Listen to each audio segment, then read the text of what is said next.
오늘은 귀한 시간, 귀한 말씀을 통해서 휴대폰을 보면서도 사랑할 수 있을까? 휴대폰을 보면서도 사랑할 수 있을까? 라는 제목으로 하나님의 귀한 말씀을 함께 나누고자 합니다. 2차 세계대전 이후에 등장한 현대미술의 한 분야 중에 요근래까지도 그 미세가 대단한 한 분야를 꼽자면 이는 팝아트라고 할 수가 있겠습니다. 아마도 미술을 조금 아시거나 미술에 대해서 정보가 있으신 분들은 한두 번쯤은 들어보셨던 장르일 것입니다. 미술에 관련된 좀 지식이나 정보가 있으신 분들은 이 팝아트의 세계에서 특별히 언급되는 몇몇의 인물들을 잘 기억하실 텐데요. 비디오 아트의 대부인 백남준 씨나 실크 프린트의 기술의 독특한 회화를 가지고 세계적으로 인정을 받고 있는 앤디 워홀, 인기 만화를 예술로 승화시킨 로이 리에덴슈타인, 그리고 일상의 용품을 화려한 색채를 입힌 클래스 온덴버그라는 사람이 대표적인 팝아트 전문가들입니다. 아마도 한두 명의 이름은 잘 아시죠? 백남준 씨나 앤디 워홀 정도는 아실 거라고 생각합니다. 모르시나요? 아무튼 그런데 요즘 요 근래 가장 독특하고도 많은 이들에게 지지를 받고 있는 한 팝 아티스트가 있습니다. 이 사람은 누군가냐면 뱅크시라는 이 사람인데, 이 사람이 좀 특별한 이유는 이 사람의 얼굴을 잘 모른다는 것입니다. 알려지지 않았어요.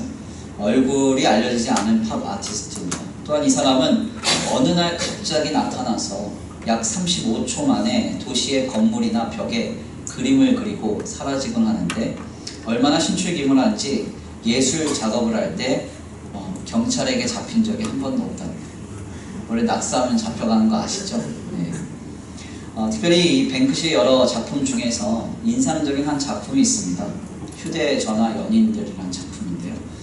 이 작품은 두 남녀가 서로 끌어안고 있는 그림인데, 놀랍게도 서로를 끌어안고 있지만 상대방 모르게 다른 한 손으로는 서로 휴대폰을 바라보고 있습니다. 제가 아무리 얘기해도 못 알아들으실 것 같아서 그림을 준비했어요. 잘 보이시나요? 네.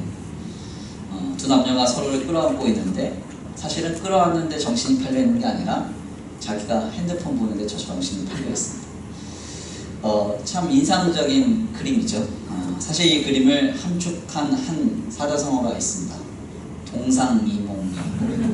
같은 자리에서 함께 있지만 다른 꿈을 꾼다는 것입니다. 사실 이 그림이 제게 큰 인사이트를 주었던 이유는 다른 것이 아닙니다. 왠지 이 그림이 오늘 우리가 신앙생활을 하고 있는 모습과 굉장히 닮아있기 때문에 그렇습니다. 성경은 예수 그리스도를 통하여서 그림 금방 지워도 돼요? 계속 저 그림만 보고 있어가지고 신기하죠? 네, 저 벽에 원래 붙어있는 그림이에요. 벽에 그린 그림. 갑자기 뱅크시라는 사람이 나타나서 막 그리고 사라졌어요. 빨리 그릴 때는 한 35초 만에 그림 그린다 그러네요.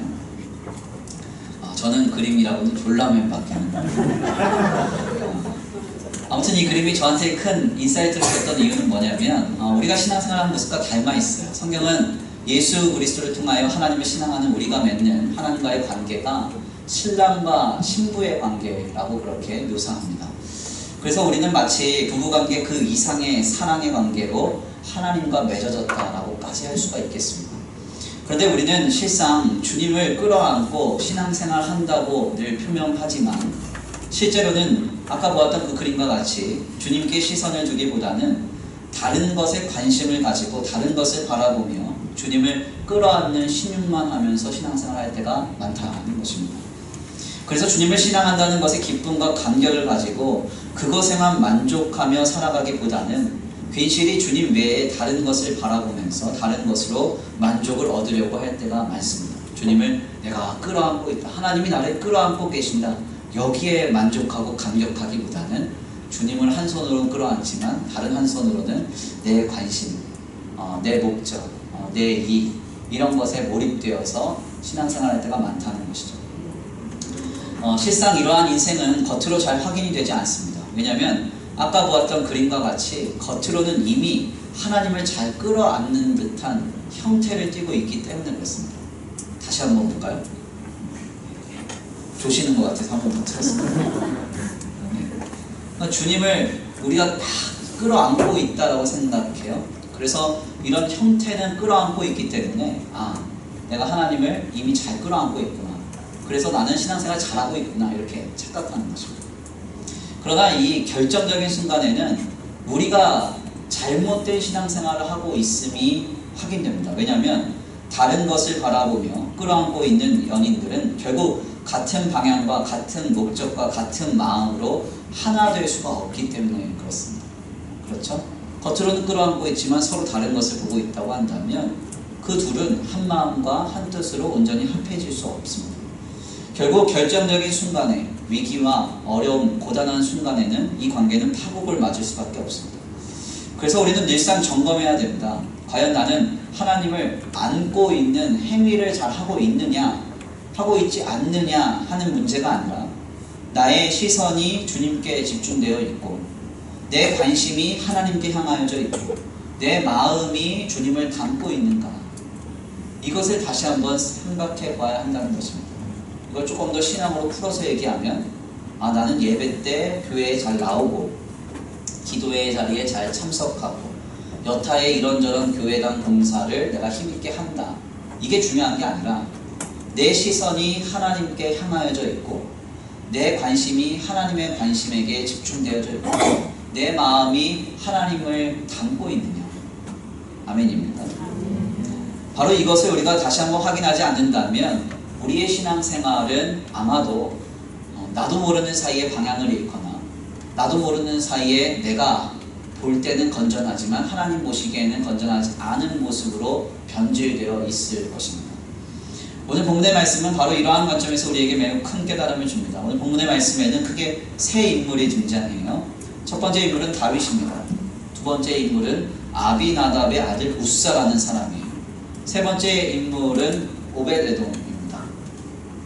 본문의 내용은 신앙생활을 조금이라도 한 사람이라면 익히 잘 알고 있는 내용일 것입니다. 다윗이 왕이 된 이후에 사울을 피해서 늘 도망다니다가 사울이 죽고 드디어 온 이스라엘의 왕이 된 이후에 그가 하나님의 궤를 자신의 궁으로 가지고 오려는 시도를 담는 장면이 바로 오늘 본문의 내용입니다. 사실 본문의 사건에 대해서는 여러 가지 해석이 많습니다. 그래서 할 얘기가 정말 많은데 우리가 그 많은 내용들을 다 이야기하기보다는 오늘 본문 말씀에서는 다윗이 하나님의 궤를 가지고 오는 것에 대해서 특별히 이 사건에 등장하는 여러 인물들에 관하여 깊이 좀 숙고해 보고자 합니다. 먼저 본문에서 두드러지는 인물은 누가 뭐래도 다윗입니다. 다윗은 지금 예루살렘에서 이스라엘의 왕이 된 이후에 하나님의 궤를 자신의 성으로 옮겨오는 일에 몰입하고 있습니다. 그래서 이 일에 동원된 숫자는 무려 3만 명이나 되었다. 이렇게 성경은 말해요. 오늘 본문 말씀 1절인데요. 우리 함께 다 같이 공독해 봅니다. 오늘 본문 말씀 1절입니다. 시작. 아멘. 오늘 본문 말씀 사무엘하 1장 1절 보니까 다윗이 이스라엘에서 몇 명의 사람들을 모았느냐? 3만 명을 다시 모았다. 그렇게 얘기합니다. 이 사람들은 왜 모였느냐? 하나님의 궤를 옮기기 위해서 모인 것입니다. 사실 이 3만 명이라는 숫자는 오늘 우리로서는 뭐 그렇게 많지 않은 것 같아요. 이렇게 뭐 수원 월드컵 경기장에서 수원 블루윙즈나 서울 FC가 경기하면 프로축구 라이벌전이잖아요. 그래서 보통 한 2만 명, 뭐 이렇게 많으면 3만 명까지 모이거든요. 관심이 없으시군요. 아무튼 그래요. 그래서 그 경기 서울과 수원이 붙는 경기 때는 그 주변을 안 가는 게 좋아요. 꽉 막히기 때문에. 그러니까 우리는 뭐 보통 스포츠 경기하면 그 정도 모이니까 몇 명 안 되네 하지만 고대 사회에서 이 3만 명이라는 숫자는 상당한 숫자입니다. 한 도시의 시민 전체의 숫자와 맞먹는 규모예요. 그러니까 엄청난 규모가 이동한 겁니다. 문제는 이 과정에서 사고가 생겼다는 것인데 그것은 바로 하나님의 궤를 이 3만 명이 실어 오다가 소들이 막 뛴 겁니다. 어떤 연유인지 뛰었어요. 그때 이 아비나답의 아들 우사가 그거를 잡으려고 짚었다가 하나님의 궤에 손을 내매 즉사하고 만 것입니다. 결국 이 궤는 석 달 동안 오벳에돔의 집에 들어가 있게 됩니다. 오벳에돔은 그런데 이 일로 인해서 굉장히 큰 복을 받게 되었다고 성경은 말합니다. 오늘 본 말씀 11절인데요. 우리 함께 다 같이 공독해 봅니다. 오늘 본 말씀 11절입니다. 시작. 여호와에게가 다른 사람 오베돔의 집에 성가를 있었는데 여호와께서 오베돔과 그의 온 집에 복을 주시니라. 아멘. 오늘 본 말씀 11절에서 오벳에돔이 석 달 동안 하나님의 괴를 자신의 집에 모셔드림으로 인해서 큰 복을 받게 됐답니다. 여기서 말하는 복은 실제적인 복, 실질적인 복이에요. 그래서 역대상 26장에 따르면 훗날 오벳에돔은 특별히 그가 승승장구하고 번성하는 복을 받아요. 특별히 이제 26장, 역대상 26장에서 고백되는 내용은 자녀들이 복을 받아서 그의 자녀들에게 있어서 성경은 이와 같은 증언을 남깁니다. 오벳에돔의 아들들은 다 능력이 탁월했다. 그리고 오벳에돔의 아들들은 62명이었다. 아들들 한 62명씩 낳나 봅니다. 전 2명도 감당이 안 되는데 네, 엄청난 복이죠. 62명. 그러니까 1년에 한 명씩만 나왔어도 62년이잖아요. 감이 잘 안 오시나 보네요. 네, 엄청난 번성의 돈. 근데 이 62명이 다 능력이 있어요. 직무에 능했다 이렇게 돼 있어요. 그러니까 자녀들이 다 잘 됐다는 것입니다. 그러니까 오벳에돔이 엄청난 복을 받은 것이죠. 우리가 이러한 이 사건을 쭉 숙고해 보면서 우리는 여기에서 특별히 세 인물을 좀 깊이 들여다보게 됩니다. 다윗은 과연 어떤 문제 때문에 하나님의 괴를 가지고 오는 일에 있어서 실패했고, 오늘 본문 말씀의 아비나답은 아비나답의 아들 우사는 무엇을 잘못했기 때문에 그 자리에서 죽어야 했고, 오벳에돔은 또 무엇을 잘하였기 때문에 복을 받았을까? 우리가 이 세 명을 좀 깊이 숙고할 때 굉장히 중요한 한 가지 신앙적 통찰을 얻을 수 있습니다. 이 세 명이 복을 받고 혹은 복 받지 못하고 성공하고 혹은 성공하지 못하고의 기준점은 바로 누가 하나님을 경외하는가, 누가 하나님을 경외하는가, 이 기준으로 이것이 비롯되었다는 것입니다. 하나님을 경외한 자는 복을 받습니다. 아멘입니다. 그러나 하나님을 경외하지 않는 자는 실패했고 저주를 받았다.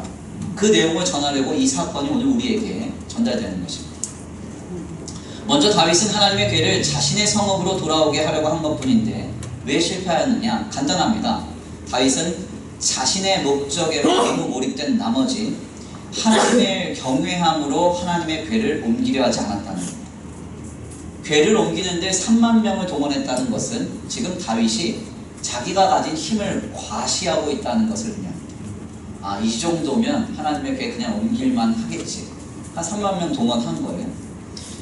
더 중요한 점은 이 과정에서 다윗이 수레를 이용하려고 했다는 점에 주목할 필요가 있습니다. 왜 수레를 가지고 이동하려고 했을까요? 수레는 빠른 이동수단이죠. 네. 원래 하나님의 괴는 메고 걸어야 되는 겁니다. 메고 걸으면 이 아비나답의 집에서 예루살렘까지 거리가 상당하기 때문에 너무 오래 걸립니다. 최대한 빨리 내 목적을 달성하기 위해서 수레를 가지고 옵니다.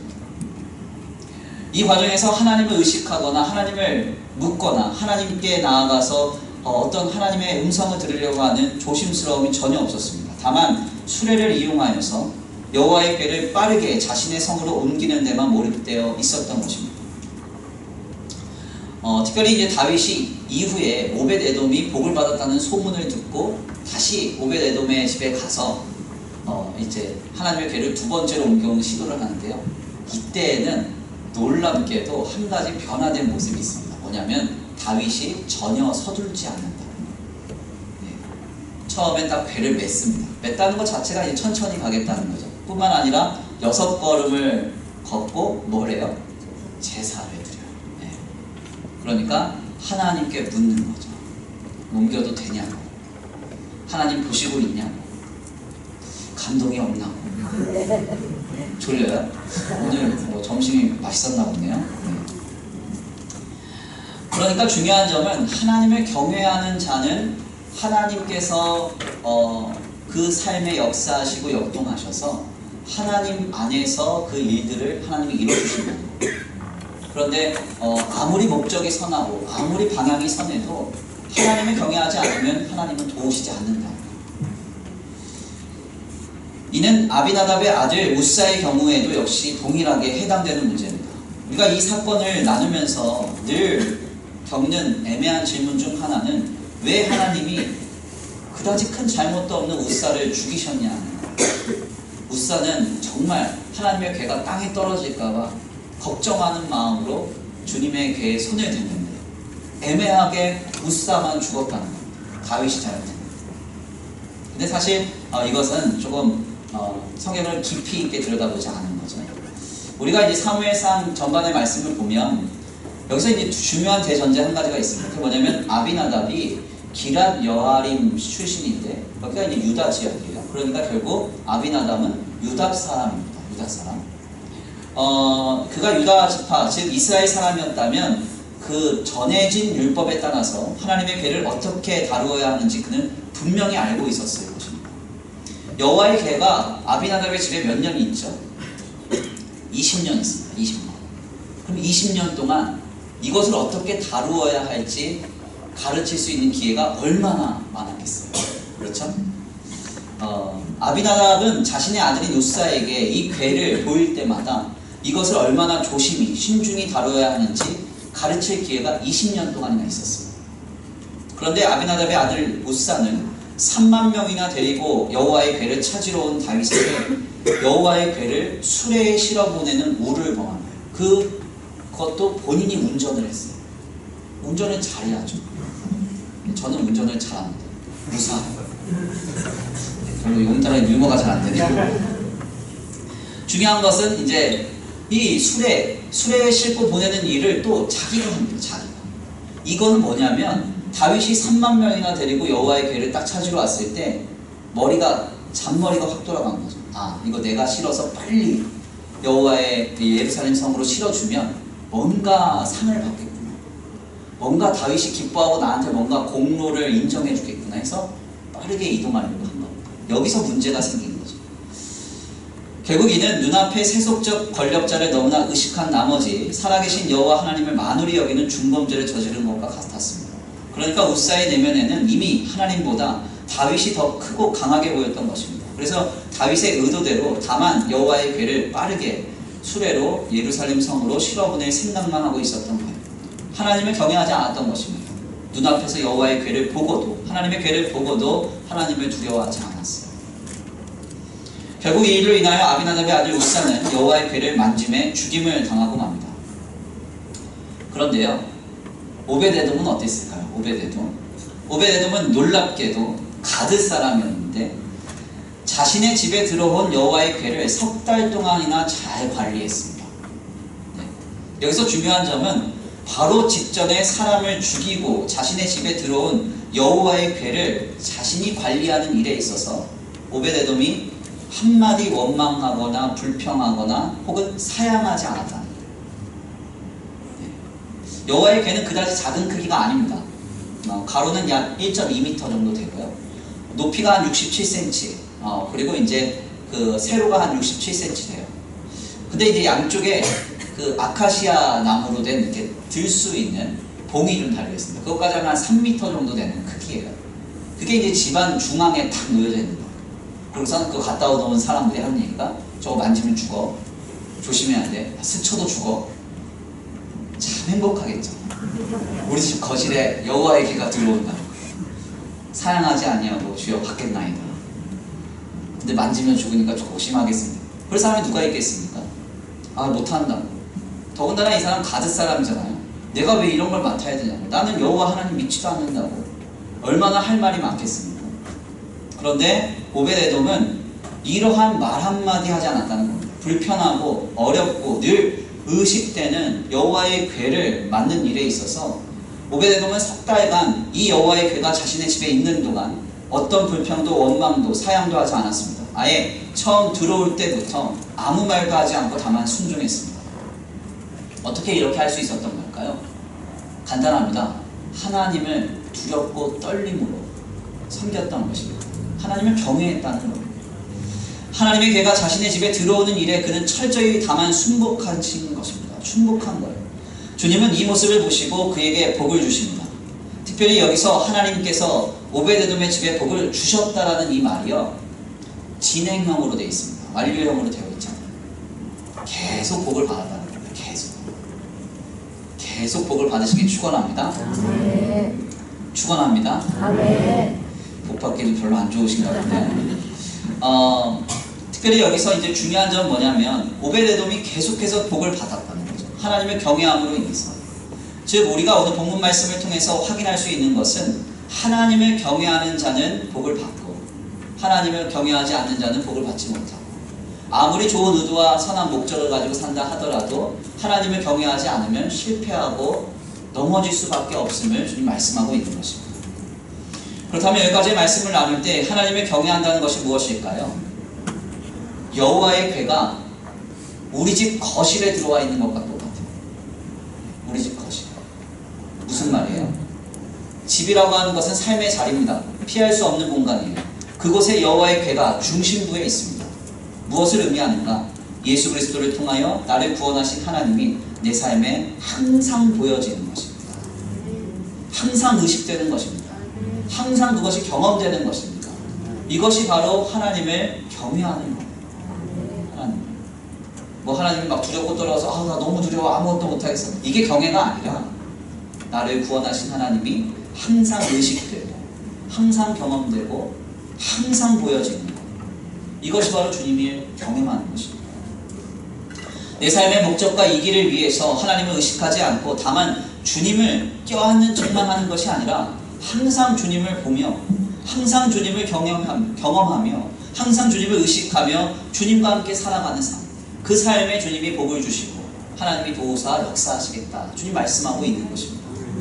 저는 우리 특별히 우리 귀한 청년들의 삶 속에서 주님이 항상 보여지기를 간절히 축원합니다. 주님이 항상 경험되기를 간절히 축원합니다. 주님이 항상 의식되기를 간절히 축원합니다.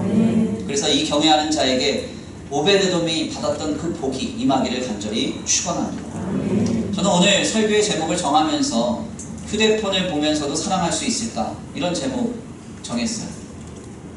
제가 결혼을 하고 올해 이제 2012년 제가 4월에 결혼했거든요. 그러니까 횟수로는 이제 8년 차 됐습니다. 보통 이제 7년이 이제 권태기라고 해요. 근데 저 8년 차 잘 넘어갔습니다. 결혼을 하고 나서 제가 조금 지나고 나니까 어느 순간 아내랑 같이 밥을 먹고 있는데 서로 핸드폰만 보면서 밥 먹고 있는 걸 경험했습니다. 아무 얘기를 하지 않아요. 서로 볼 것만 보면서 밥을 먹어요. 어느 날 서로 소파에 앉아서 쉬고 있는데 서로 핸드폰만 보면서 아내는 침대에서 쉬고 저는 소파에서 쉬고 이런 걸 봤습니다. 별로 얘기를 하지 않아요. 제가 이런 걸 좀 경험하면서 제 아내한테 좀 미안하더라고요. 제가 원래 저희 아내랑 연애할 때 아내를 속된 말로 표현하면 안 되는데 생각이 안 나네요. 꼬실 때 제가 한 2시간을 쉬지 않고 떠들었거든요. 계속 떠들었거든요. 그런데 이제 어느 날 말을 안 하는 거예요. 핸드폰만 보고 있고. 이건 이제 바른 관계가 아니죠. 그래서 뭔가 좀 심각하다. 그래서 누군가한테 이런 말을 좀 했더니 그분이 그러시더라고요. 목사님 이제 시작입니다. 나중에는 들어왔는지 나갔는지 관심이 없어요. 사실 이렇게 가면 안 되죠. 아주 유머러스한 유머 한 가지가 있습니다. 아내들한테 물었대요. 정치인들과 남편의 공통점이 뭡니까? 그랬더니 제일 많이 나왔던 대답이 내가 골랐지만 참 마음에 안 든다. 정치인들과 남편의 공통점. 두 번째로 나왔던 대답은 이겁니다. 아직도 지가 사랑받는 줄 안다. 네. 이해가 되신 분들만 웃으면 좋겠습니다. 유머인데 좀 시사하는 바가 크죠. 네. 사실 부부간의 관계가 더 사랑이 깊어지고 세월이 갈수록 더 애틋해져야 되는데 그런 경우가 많지가 않죠. 사랑하는 관계는 서로를 바라본다는 것입니다. 그렇죠? 서로를 그리고 의식한다는 것입니다. 서로를 늘 경험한다는 것입니다. 시선과 관심과 의식이 사라진 관계는 사랑의 관계라고 할 수가 없습니다. 그렇죠? 우리 자매들도 이제 어떤 형제를 만나야 되느냐 제가 묻는다면 고민할 것도 없죠. 나만 바라봐주고 나만 의식해주고 내게 늘 관심을 가져주는 형제를 만나야 됩니다. 지금도 관심이 없는데 나중에 결혼하면 어떻게 되는 줄 알아요? 말할 것도 없죠. 소파와 한 몸이 된 혹은 TV나 휴대폰과 한 몸이 된 이상한 놈이 집에 굴러다니는 사랑한다는 것은 서로를 바라본다는 겁니다. 아멘. 서로를 의식하고 서로를 늘 경험한다는 거예요. 시선과 관심과 의식이 사라진 관계는 사랑의 관계라고 할 수가 없습니다. 이는 하나님과 우리와의 관계도 역시 마찬가지예요. 한번 생각을 해보세요. 하나님이 우리를 바라보시지 않는다. 하나님은 그럼 우리를 사랑하시는 겁니까? 그렇지 않죠. 성경은 우리에게 하나님은 너를 항상 보고 계신다고 말씀하시죠. 하나님이 나를 의식하시지 않는다. 하나님이 나를 모른 척 하신다. 그러면 하나님은 나를 사랑하시는 게 아닙니다. 하나님은 자기가 할 사역에만, 자신의 역사에만 몰입되어 계신다. 그렇다면 하나님은 나를 사랑하시는 게 아니죠. 그러나 성경은 너를 위해서 생명까지도 내어줬다고 주님의 사랑을 우리에게 그렇게 말합니다. 이는 성도인 내게도 역시 마찬가지입니다. 내가 하나님을 바라보지 않는데 내가 하나님을 사랑한다고 할 수 있는가? 그럴 수 없어요. 내가 하나님을 의식하지 않는데 내가 하나님을 사랑한다고 할 수 있는가? 그럴 수 없습니다.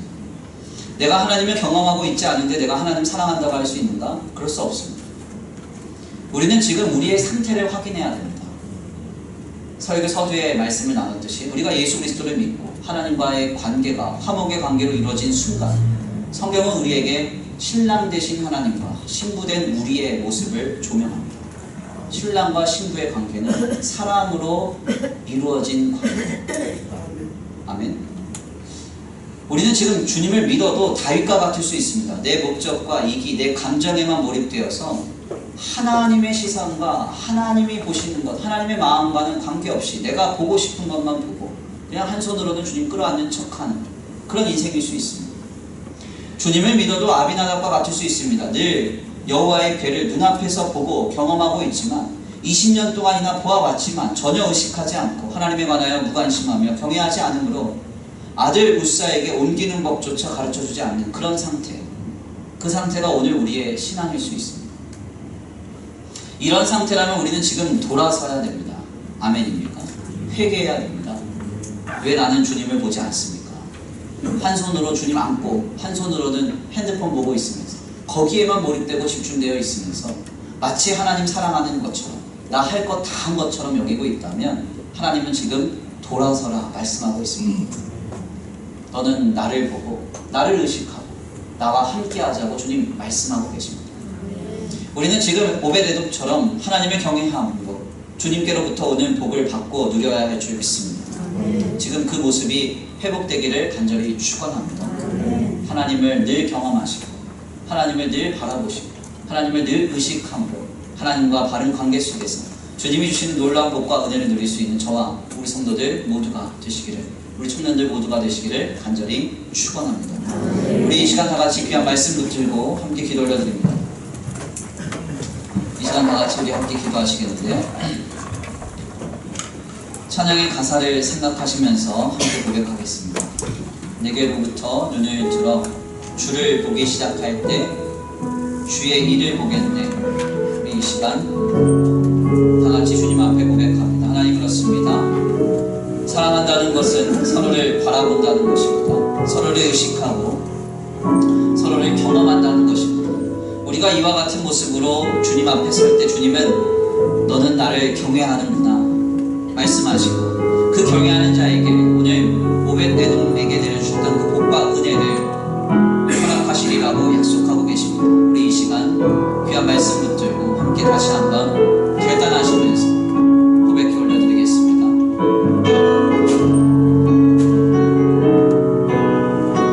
내게로부터 눈을 들어 주를 보기 시작할 때 주의 일을 보겠네.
물어봅니다. 하나님, 나는 주님을 믿는다 하면서도 겉으로는 주님을 끌어안고 있느냐 형태를 취하고 있지만 내 마음은, 내 중심은, 내 시선은 하나님께로부터 멀어져 간 상태가 아닌지 우리 자신을 다시 한번 돌아봅니다. 하나님, 주님을 경외하게 하시고 주님을 뜨겁게 사랑하게 하여 주옵소서. 주님을 바라보게 하시고 주님을 의식하게 하시고 주님을 경험하는 거룩하고 복된 인생이 되게 하여 주시옵소서.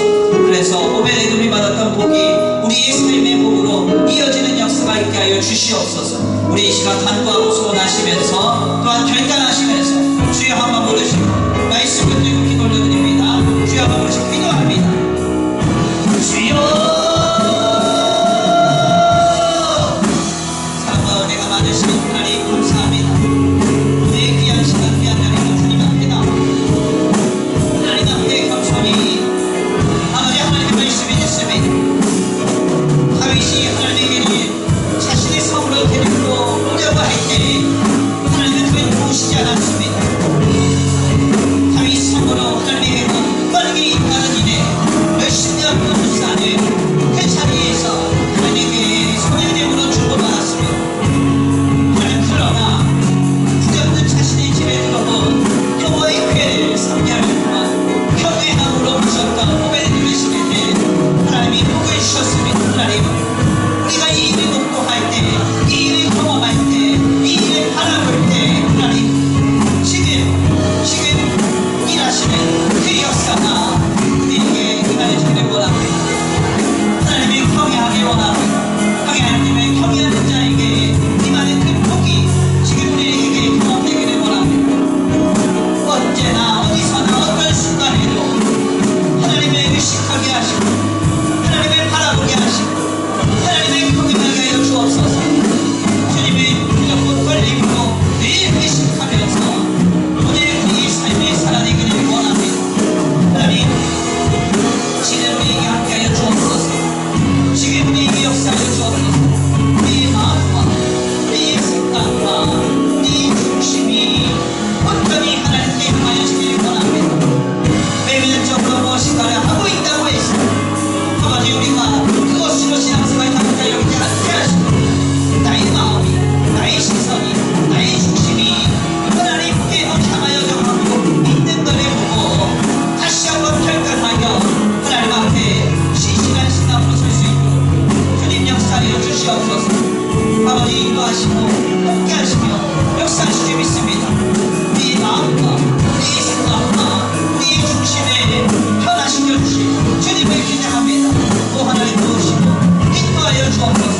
아버지 함께하여 주옵소서. 역사하여 주옵소서. 모든 시선이 주님께 드리고 살아계신 하나님을 느낄 때 내 삶은 주의 역사가 되고 하나님이 일하기 시작하네. 모든 시선을 주님께 드리고 전능하신 하나님을 느낄 때 세상은 주의 역사가 되고 하나님이 일하기 시작하네. 모든 시선을 주님께 드리고 살아계신 하나님을 느낄 때 내 삶은 주의 역사가 되고 하나님이 일하기 시작하네.